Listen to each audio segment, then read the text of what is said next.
Welcome to the language world.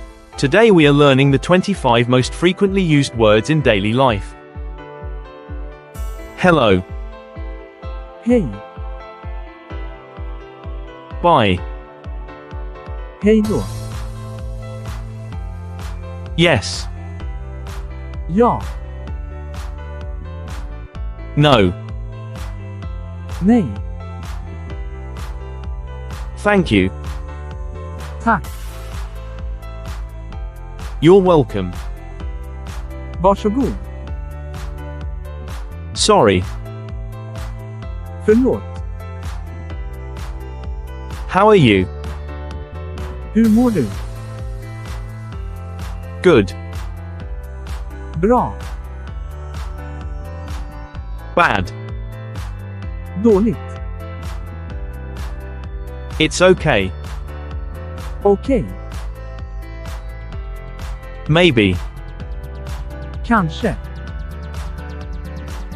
Of course. Självklart. I.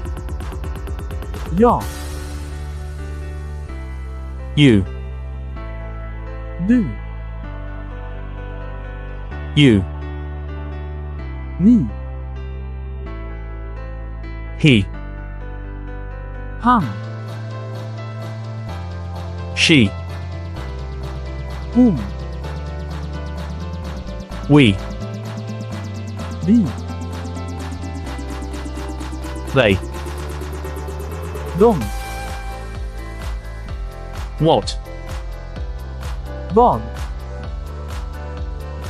When? När. Where? Var. Why? Varför.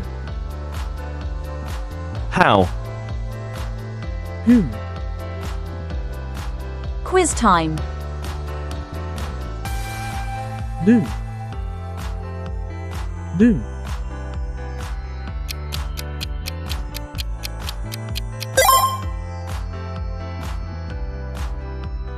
Självklart. Självklart. The answer is Tack. Tack.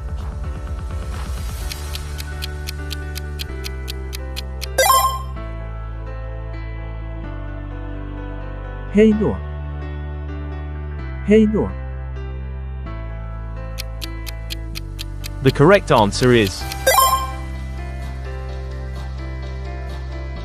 När. När.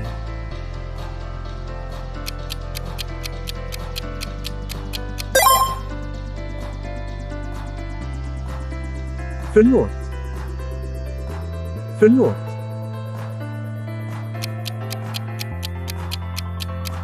Leave your answer in the comments.